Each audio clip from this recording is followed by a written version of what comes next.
Afternoon. Good morning. Good morning. Good afternoon. The plan for the day is to first of all talk about homework number 3, and then talk more about dynamics of linear systems. But before I do that, we are open for questions.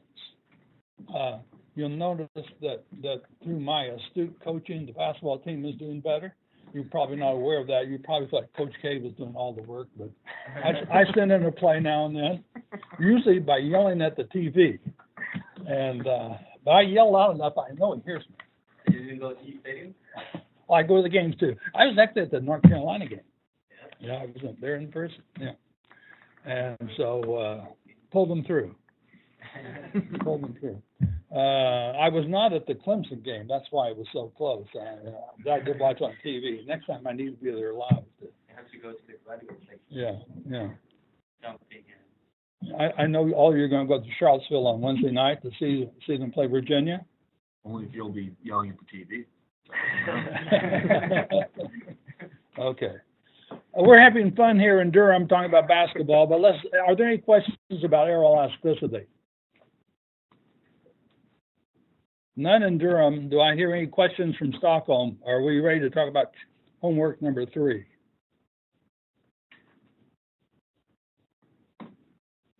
Apparently we're ready to talk about homework number 3.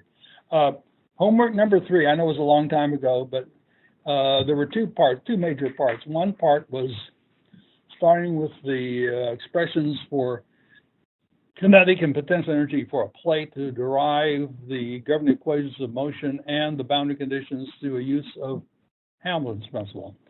By and large, people did that pretty well. I mean, it's a lot of slogging through algebra. Not everyone did it perfectly, but let me do just a little bit on that. And then, somewhat to my surprise at the time, but no longer perhaps now that I've thought about it, people seem to have somewhat more difficulty with reducing the plate formulation to what I'll call the beam rod formulation by assuming a certain special form of the displacement. So let me talk about that afterwards. But I just happen to have a few notes with me. And let me remind you what the expressions for,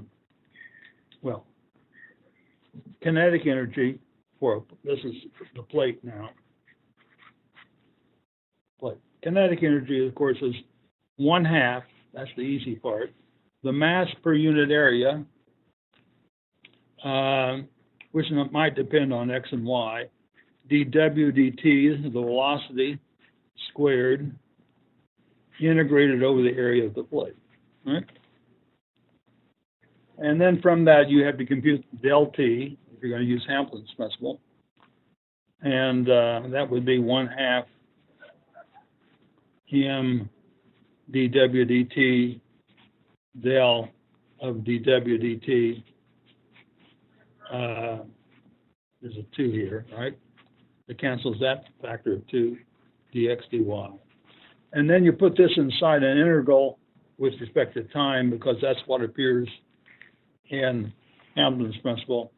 And when you do that and you integrate by parts, right, you get the expected result. You get, there's a tail term which we claim goes away usually. And then we have minus the integral of m, a second derivative of w with respect to time, times del w dx dy dt. That's the easy part, right? And then similarly, we can start out with an expression for potential energy. Again, 1/2.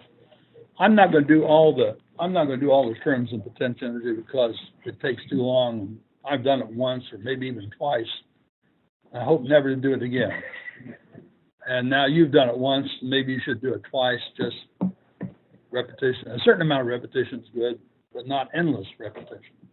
And so it's 1/2 d, and then lots of stuff, dx dy. And the term I'm going to concentrate on as an example is d 2 1 minus nu W x y. X y means derivative with respect to x and or y squared, and then there are other terms, dx dy, right? Now, if you look at that, I'm just going to look at this term. If you look at that term and you get the usual operator going, del u, again, you'll have 1/2 d. There's a 2, 1 minus nu, and then there's another 2 here, 2 w xy, delta of w xy dxy, right? And there's a certain amount of cancellation going on. And now we want to integrate by parts because we want to put this in form of something times del w. So we've got to integrate by parts, one with respect to x and one with respect to y. And that's going to generate sort of a double tail term, i.e. it'll generate some tail terms which appear at the four corners when x and y have specific values, right? So let's do that. I can remember how to do that. And I'm going to figure about 2 times 1 minus nu because it's just a constant, right? In fact, maybe I'll forget about the d too. You know there's a d, right? So we integrate by parts once with respect to, you want to do x or y first? You don't care. Let's do Y. Y? Okay, we want to do y first. So this is going to be then, w xy times del of wx, evaluate the two values of y, 0 and I'll call it L sub y. And let me draw a little picture down here. Here's my plate. Here's the x direction. Here's the y direction. So this corner is 0, 0, right? And I'll call this length L sub x and this length L sub y, right? So we integrate by parts with respect to y, so the end terms are at y equal 0, which is here, and y equals L sub y, which is here. But these things are still functions of x, right? Even though, now, they're still functions of x. Then I have minus the integral of w xy differentiated with respect to y, right? Times del of w x dx dy. Did I do that correctly? No. Good. And now we want to integrate by parts one more time. Oops, this is dx, right? Sorry about that, right? You weren't going to tell me I made that mistake? Yeah, we still have an integrated respect. We integrate by parts with respect to y, right? So we still have an integral with respect to x. And so we want to integrate this term by parts with respect to x, but also this term, right? So if I do that, first term I'm going to get w xy times del w. Now y equals 0, L sub y, x equals 0, L sub x. That's the tail terms from integrating this by parts. Minus what? W, did I do that right? U dv, w of x, y,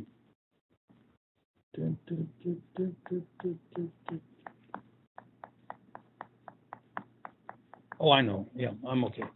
W of x, y differentiated with respect to x times del w dx. And this is at y equals 0 and L sub y, right? So I've integrated this term by parts, right? So here's the, if you will, the double tail term, because the previous integration by parts and the present integration by parts, and then this is the other term. And then I'm going to do this one, right? And I'm running out of space, but if I write small, yes, sir. You have a question? They're just stretching, okay. So here I'm going to have minus what? Integral with respect to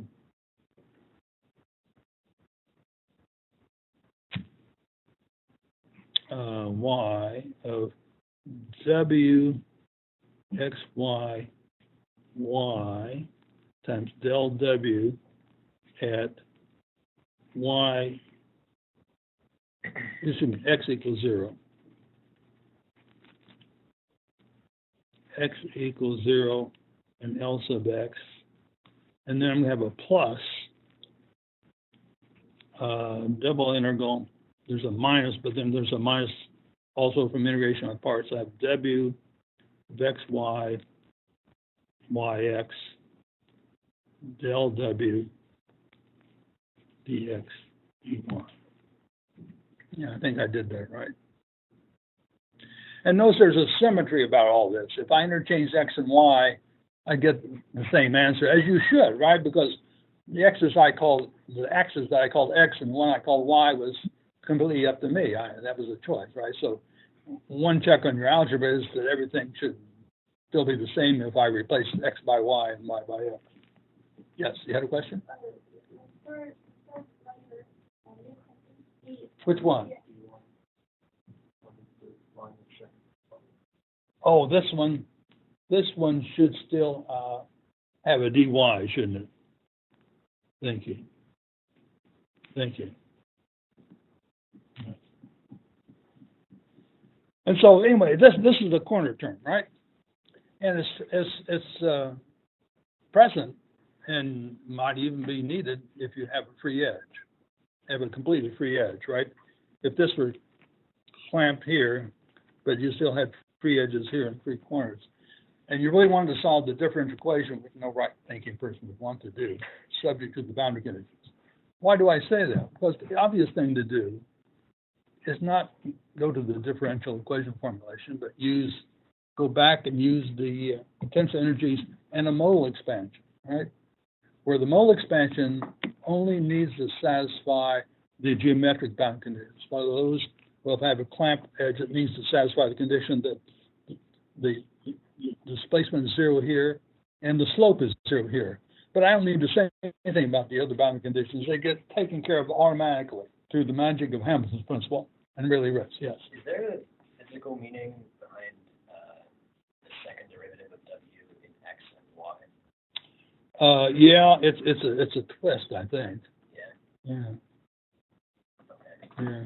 A twisting force. Yeah. Well, you can see the units of it, right? Let's work out the units. The 2 1 minus nu doesn't have units, right? But it's b. That's a good question. Let's see what it is. It's units of a double tail term.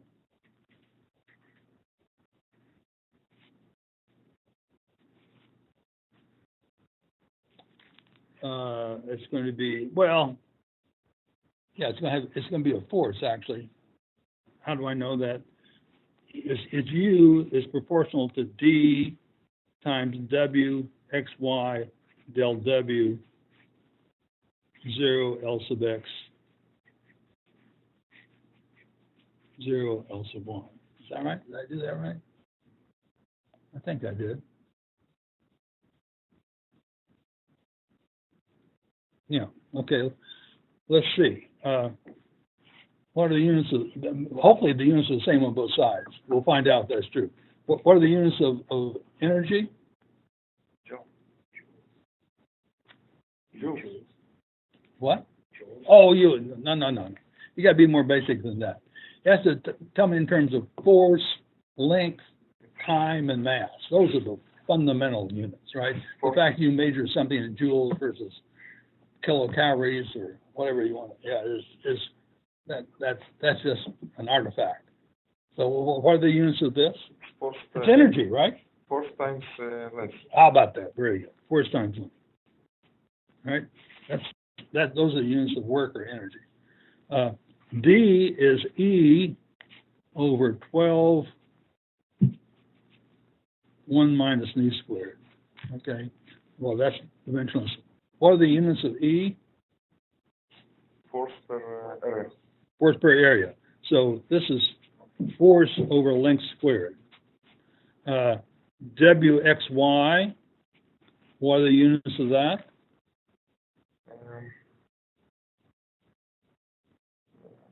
1 over length. Yeah, 1 over length. It's really length over length squared, right? And del W, I think we all agree, has the units of length, right? So let's work all this out. Then the right-hand side of this is force per length squared, 1 over length. I left something out. That's okay. Times length, right? Well, this is not coming out very well. What am I missing here?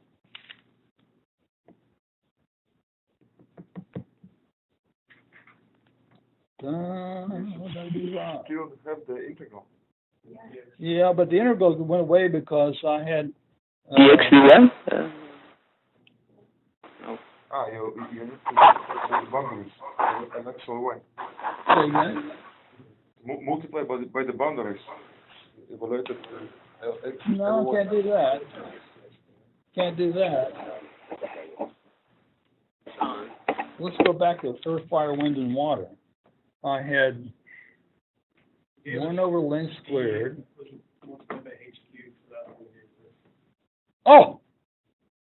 D. This isn't D. I left something important out of D. What did I leave out of D? Thickness. And to what power? Cube. Huh? What are the units of thickness? Length. Huh? So that's I have a length cube here, right? Thank God. Okay. Length cube. And now, thank you. You knew that all along. You were just seeing if I would catch it, right? Okay. So it does work out. So what is this? So this if this whole thing is force times length, and this is length, then this has D times WXY as the unit of force. There's a force at the corner. Okay. Doing virtual work. Yeah. But what this says that if you have a free corner, it can't sustain a force at the corner, right? Because the boundary condition is that this thing that multiplies del W, since del W is arbitrary at the corner, that this thing must be 0. So there's 0 corner force. Yeah. Okay. Just barely escaped that one. Okay. Any more questions about this? No, you're okay. Okay, let's now talk about beam rods.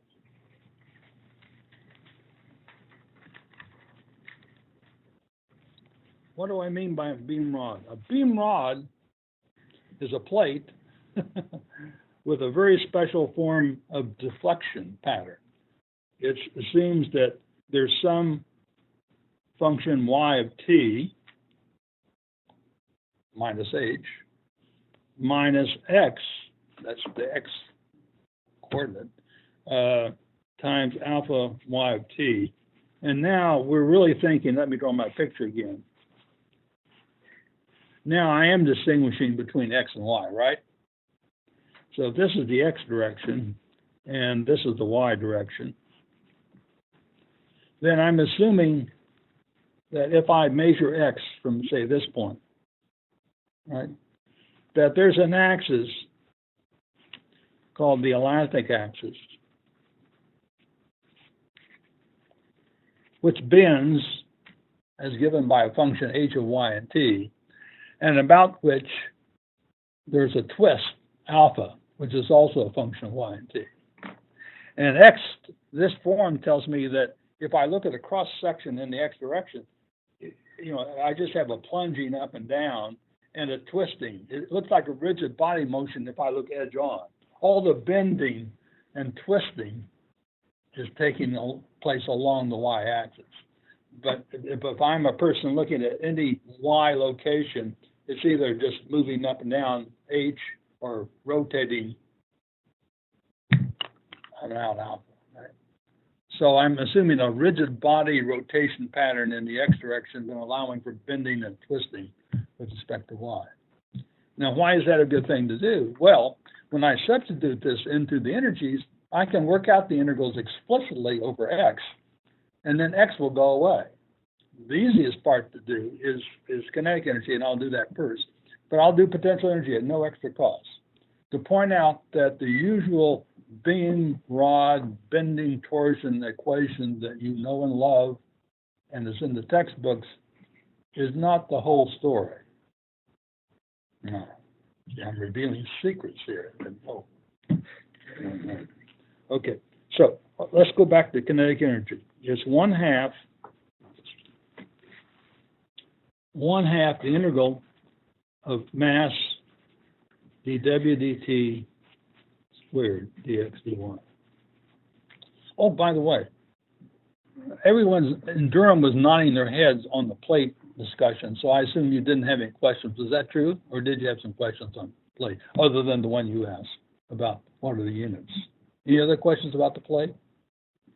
Stockholm, did you have any more questions about the plate before we discuss the beam rod? Any questions? No, thank you. Okay, moving right along. Okay, so now we have W is minus H minus X alpha. And now using higher mathematics, W dot is minus H dot minus X alpha dot, right? And I'm going to put that in this equation. We'll call this equation 1, so we can keep score. This is equation 2. So kinetic energy is now 1/2 the integral over X and Y of M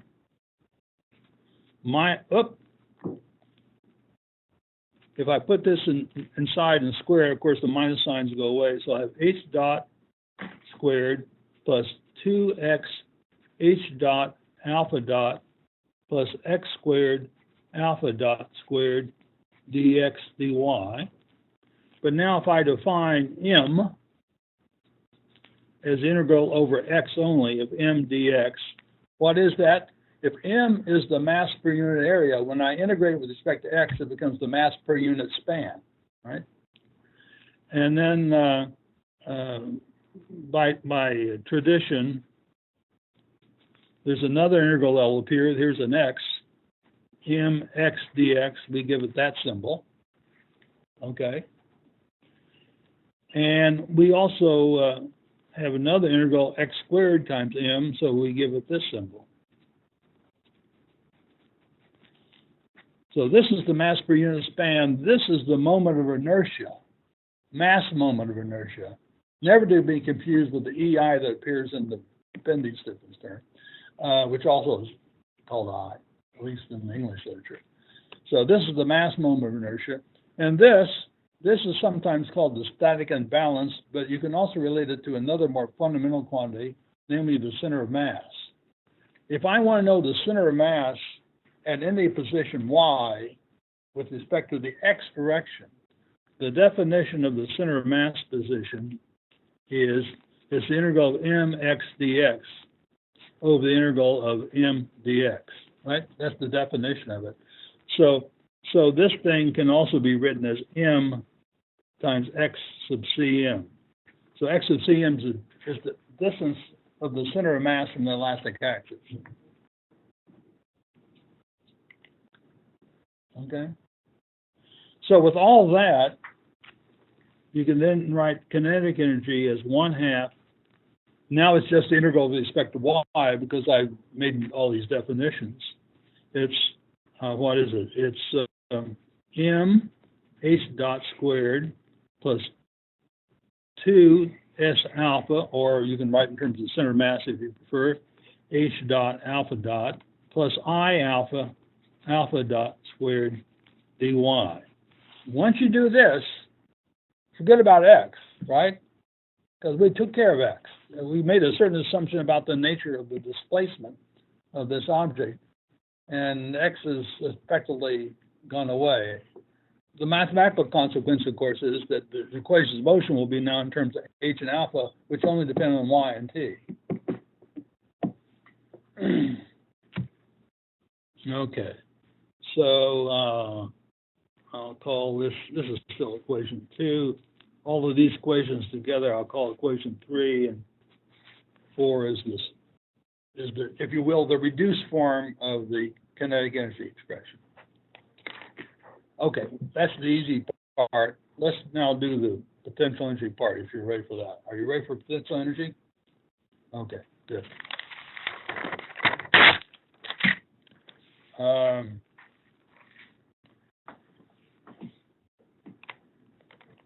Yeah, that's equation 3. Okay, potential energy. Now I'm going to write out in its full glory. D WXX squared plus WYY squared plus, what else? 2 nu boson's ratio, WXX times WYY plus 1 minus nu WXY squared dx/dy. The good news is a lot of these terms are 0, right? But not all of them. If W, let's see, I'm going to call this equation 5. If W is minus H minus X alpha, WX is just minus alpha, right? And WXX is 0. Yeah, so a lot of these terms are going to go away.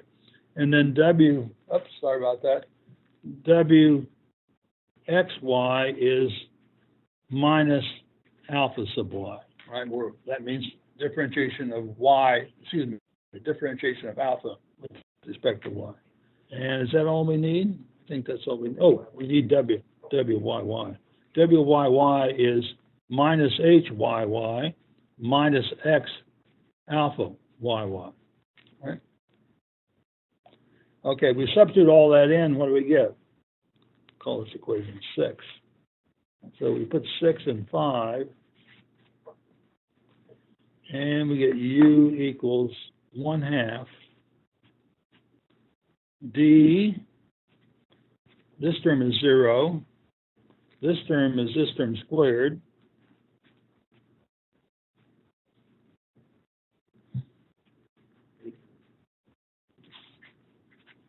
This term is 0. Oh, sorry about that. Okay. This term is 0. This term is just this. This term is 0. And then this term is plus 1 minus nu, alpha sub y squared. Dx dy.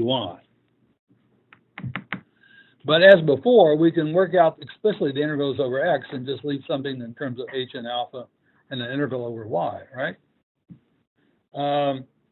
And we're going to get something that looks familiar to those of you who have studied beam rod theory before, plus some extra terms. So let's see how that works.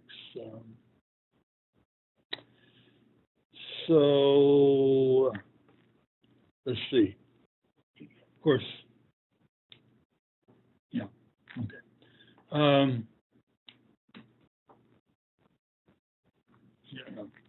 So let's do these various terms. Let me write this out one more time.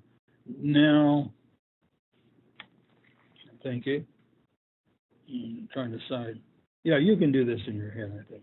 You're going to get some terms that don't depend on x at all, right? A cross term here that will depend on x to the first power, and then when I square this, I'm going to get an x squared, right? So I'm going to get some terms that look like this. So let me make some definitions. I'm going to get a term that looks like d dx, right? And we'll have to decide what we want to call that.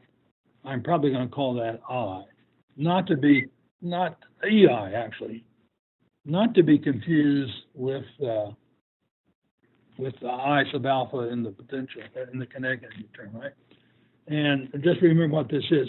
It's E h cubed over 12, 1 minus nu squared dx, right? And when I integrate over with respect to x, and if I have a rectangular plate, it's just going to be the chord, right? Or even if it's not a rectangular plate, it's still going to be the chord, right? It's just going to be the chord of my wing. So this is going to be E h cubed chord over 12, 1 minus nu squared. And usually, but not always, we call all that I. It's sort of an area moment. It's not a moment of inertia, right? But you hate to write down all these symbols all the time, so you find something to capture that. Okay. Then you'll have an integral of dx.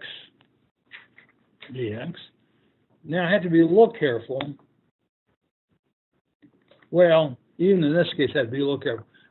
I'm doing the simple case. I'm doing the case where h is a constant. If h were actually dependent on x, which it might, right? I could have a wing where the thickness varied with x and y, right? Yeah. But I could still define a generalized I. In fact, let me do that first before I mean, we could have a material. We could have a wing composed of material where the modulus of elasticity, the modulus of elasticity, where E varied with x as well. But I'm not going to do that case. But I could also, a more general form would be I is the integral of h cubed over 12. Of course, this would come outside too, right? So you could do that case too. Then we have an integral dx.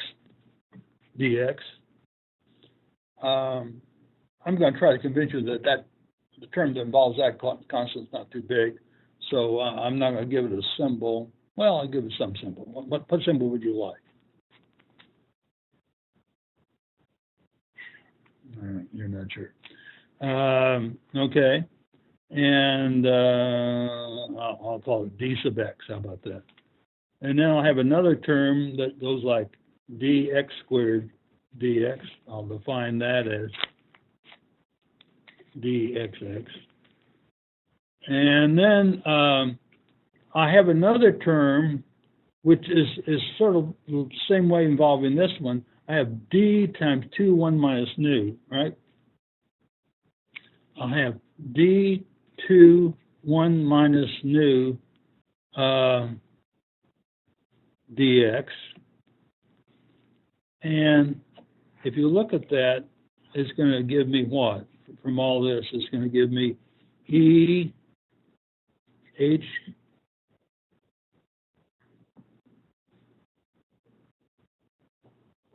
cubed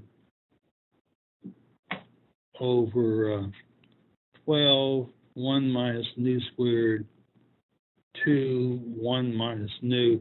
Again, I'm doing the simple case where the chord of the thickness is a constant. And as you can see, there's going to be some cancellation of terms here, right? And this is going to give me something that's going to be effectively Gj. Because G, you may or may not recall, is E over 2, 1 plus nu, right? And J is essentially H cubed C over 3. You may or may not remember that.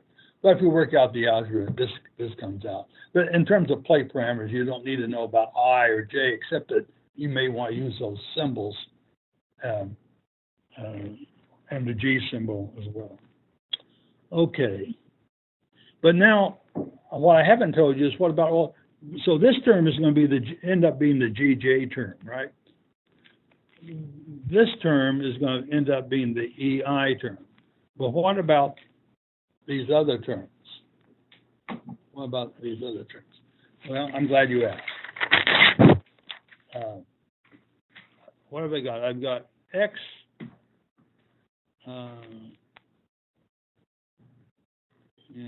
I've got HYY plus x alpha y quantity squared. And then I've got another term which is 2, 1 minus nu alpha y squared. And the reason I highlight these is I want to convince myself that I can neglect that one compared to this one. Okay? It may not always be true. For example, if I had a beam rod that looked like this,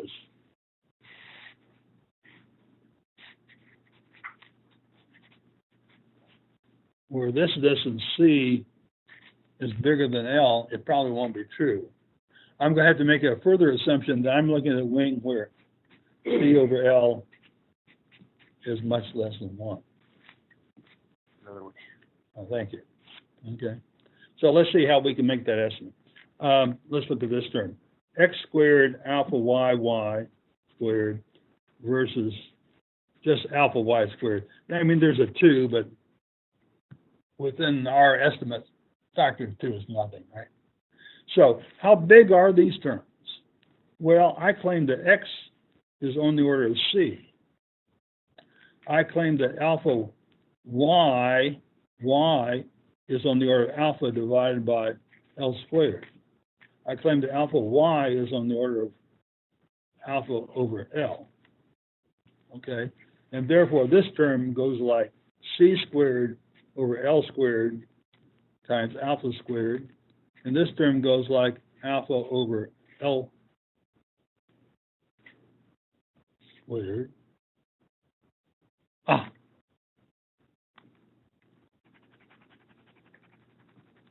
C squared over L to the 4th, right? Because it's alpha y squared. So C squared over L to the 4th, alpha squared, versus alpha squared over L squared. And so this term is obviously C over L squared times alpha squared over L squared versus alpha squared over L squared. These are the same, of course.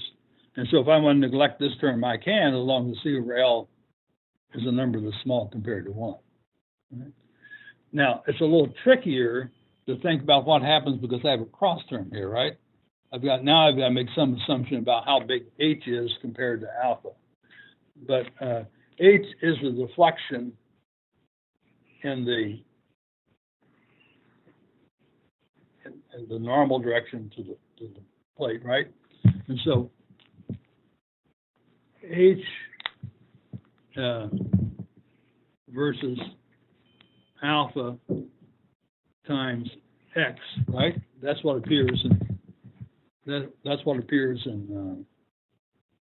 in my W expression, right? So I need to compare H compared to alpha times C. Sorry. But if you do that, you should be able to convince yourself that the cross term is also negligible. Mm-hmm. Okay. Well, let's just do this. Let's see. Since I brought it up. I've got an HYY term. I've got an X alpha Y term. So this is H over L squared. And this is C alpha over L squared. Right? And so if I want to neglect this compared to that, can I do that? I don't think so. So what about this term, though, compared to the one I just mentioned? Alpha y, well, these have to all be squared. Let's look at the cross term.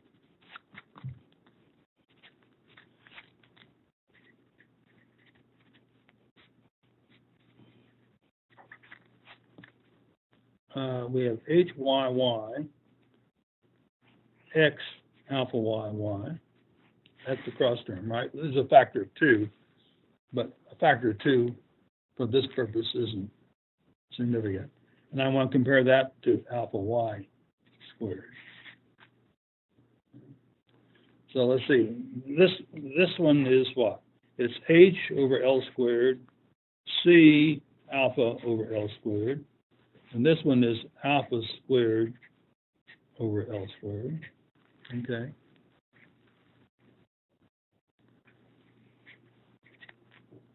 And so, let's see.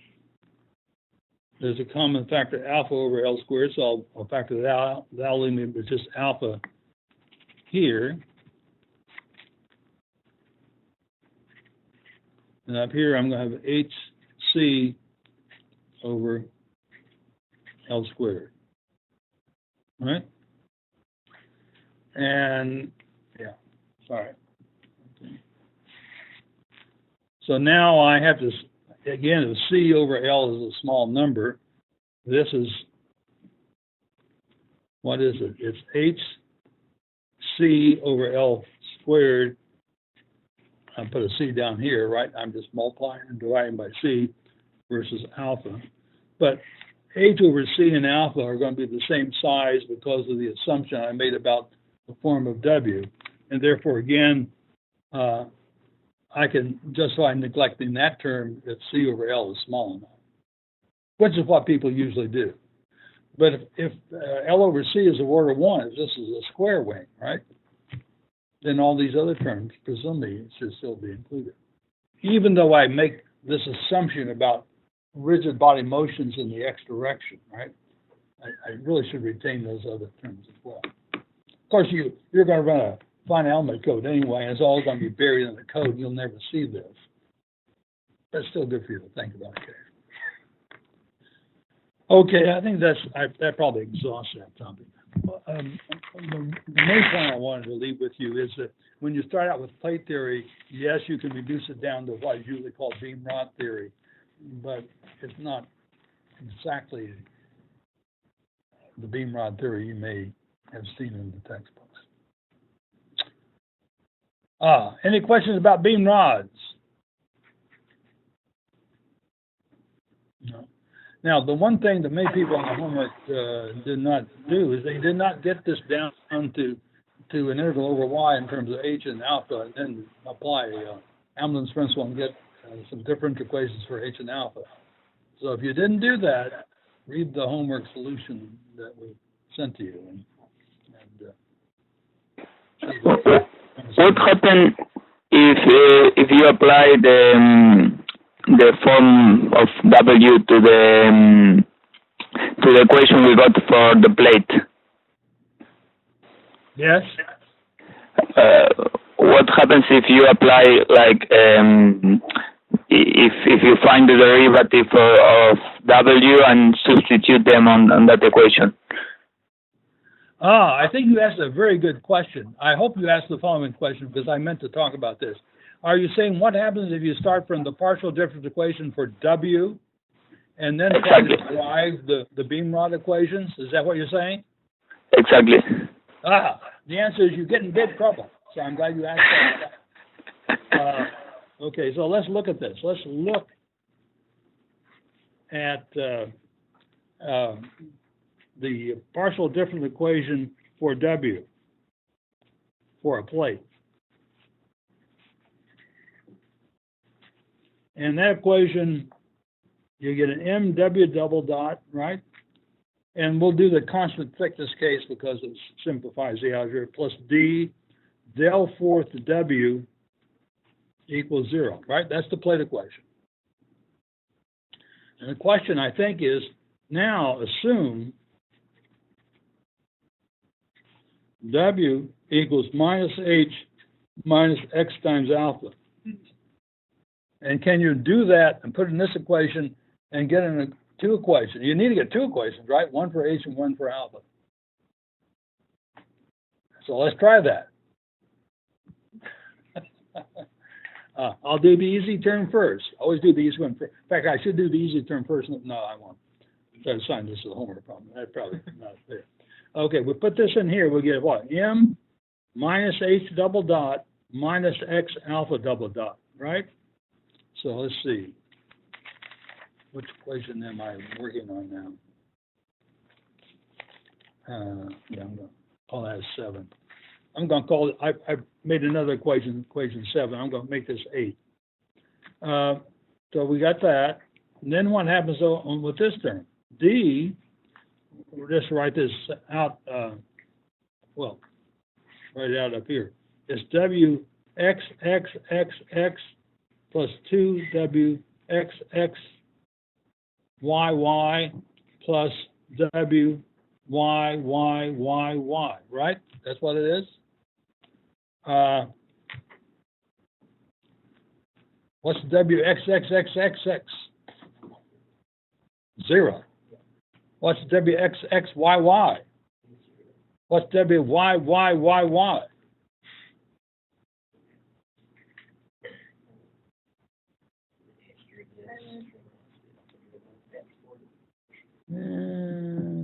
Let's see. Okay. Well, it's minus h y y y minus x alpha y y y y, right?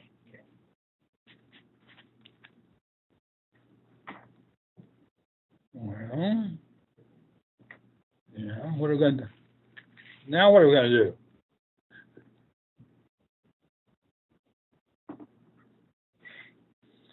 Well, we look at the special case when x is 0. We could do that. Probably, we might be tempted to do the following. We might be tempted to multiply this equation through by a weighting factor and integrate with respect to x. Okay, what integrating factor would you suggest? What's the simplest integrating factor you can think of? 1.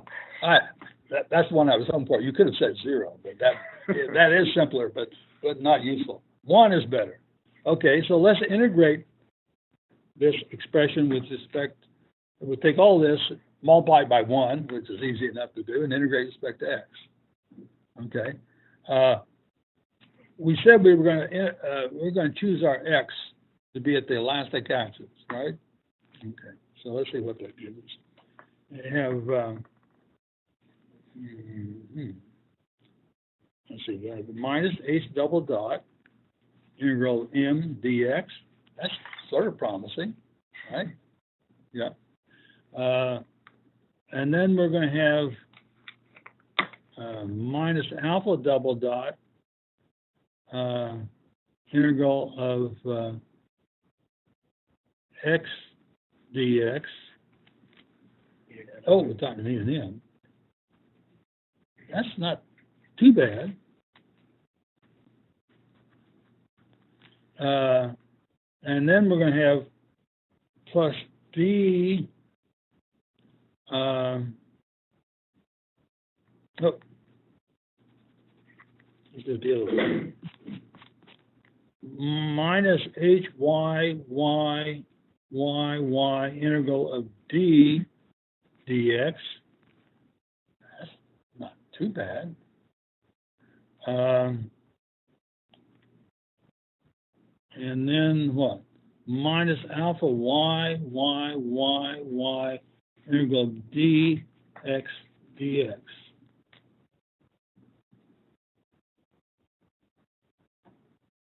Okay, equals 0. Well, that looks an awful lot like mass per unit span. This looks a bit like S sub alpha. This looks a lot like EI. What's that? Why would I like it to be?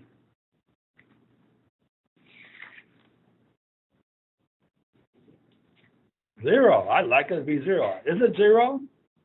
If you choose x in the middle. Yeah. Well, it's 0 if indeed this is the elastic axis, right? But that's what. So, in fact, you could use this. You can use this to define the elastic axis, position elastic axis, right? So, if you choose the elastic axis to be the point where you measure x, from, then this term will be 0. If you choose some other point along the x-axis, it won't. But see, one way to find the elastic axis is, how do I know where the elastic axis is? Well, I choose some arbitrary axis for x, and I find the position of the elastic axis to be integral dx over the integral of dx, right?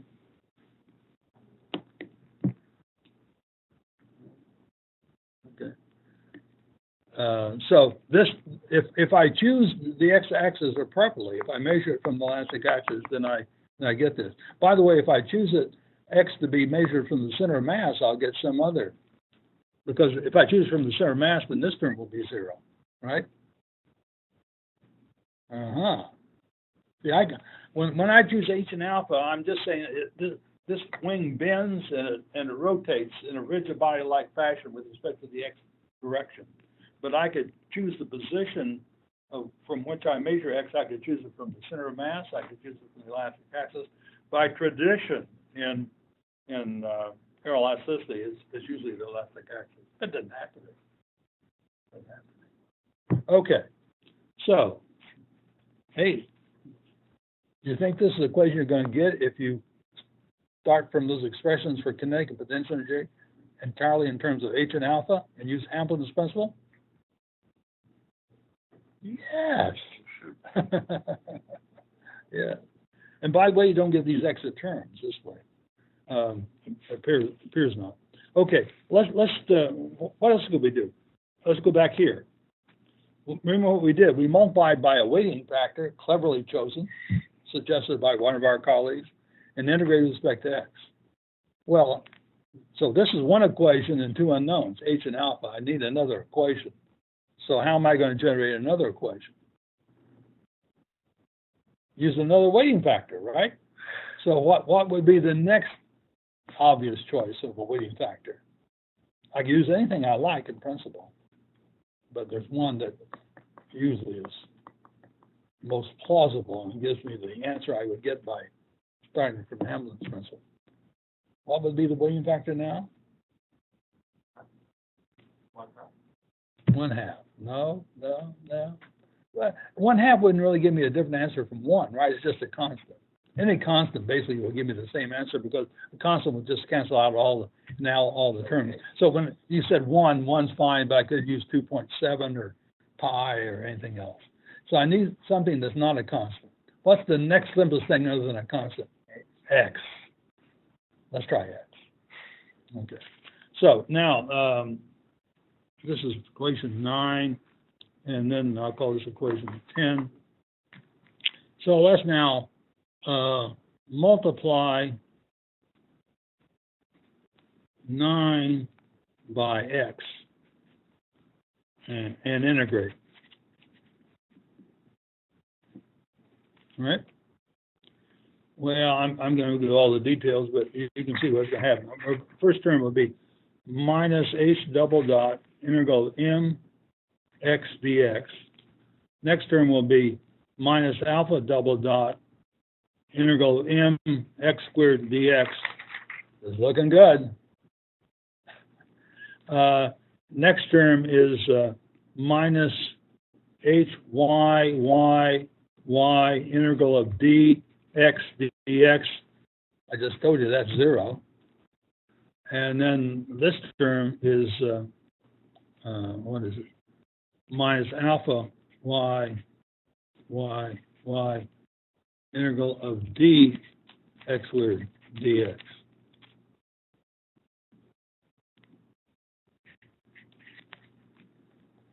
All right?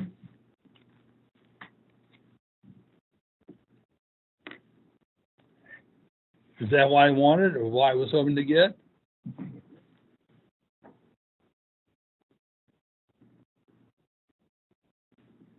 I don't think so. I was hoping to get alpha y. I was not hoping to get alpha y. So we've come up with a conundrum. This is close, but no cigar. The kinetic energy terms work out. This one I can justify throwing away, but this term is And I was thinking about this the other night when I was going through this myself. I'm not entirely sure why this doesn't work, but it doesn't. Okay, it really doesn't. Because the term you should get is something like alpha YYGJ.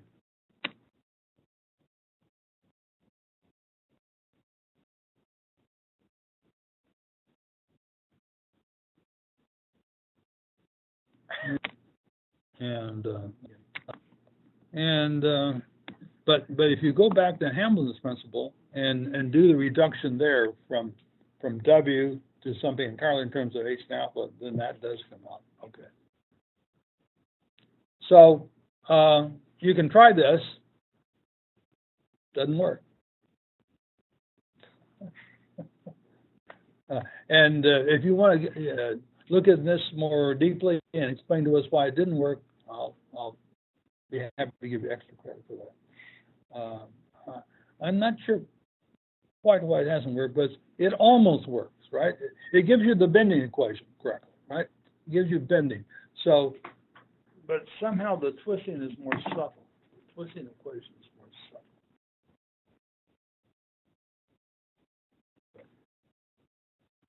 subtle.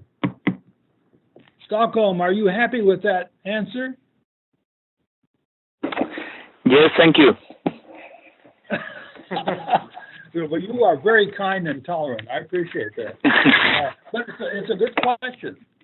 And I hadn't really thought about that before until the other night. And then, of course, I'd forgotten about it, but you raised the question. So thank you for asking me that, because I did spend a little time thinking about it. Okay. Well, we're only 10 minutes away from closing hour, and so I could try to cover dynamics of linear systems in 10 minutes, but I don't think I'll try to do that. So on Thursday, we will do dynamics of linear systems. Again, please read the appropriate material in Chapter 3. And, one thing I will say, since we do have 10 minutes, because I can cover that in 10 minutes.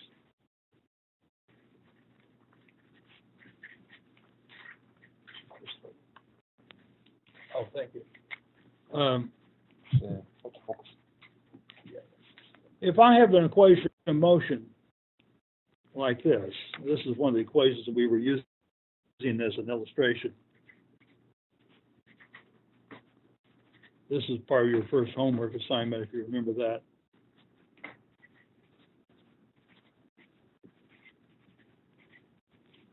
We're thinking of alpha t as a function of time as well as alpha. If I want to do a linear stability analysis, all I have to do, yes? You bring out an alpha on that second term. Oh, thank you. I always leave that out, don't I? I don't know why I do that. Thank you so much. That would help a lot.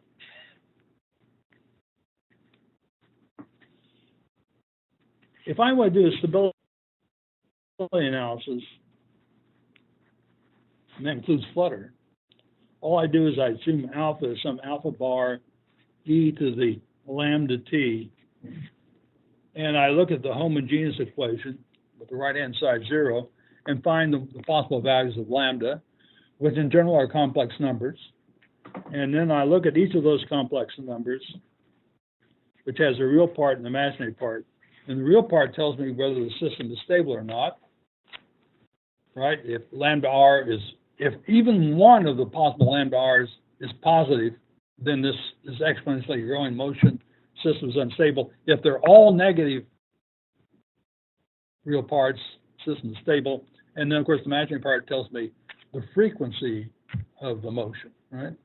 If the frequency is 0, it's divergence. If the frequency is not 0, we call it flutter, right?